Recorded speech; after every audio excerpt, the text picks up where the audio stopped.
Assalaamu calaykum waraxmatullaahi tacaala wabarakaatuh. Maanta waxaan qaadan doonaa sida sawirkeena uga soo jarsan karnaa Chroma mise Google. In badan annaga waxaan isticmaalnaa PixArt mise Photoshop. Markaas qof bini aadan ayaa tahay, sawirkaas waxaa kuu soo raacaya.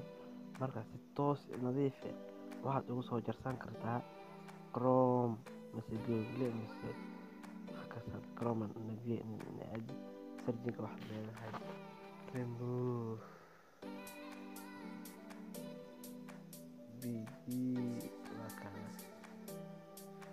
marka waxaad furaysaa website-kan remove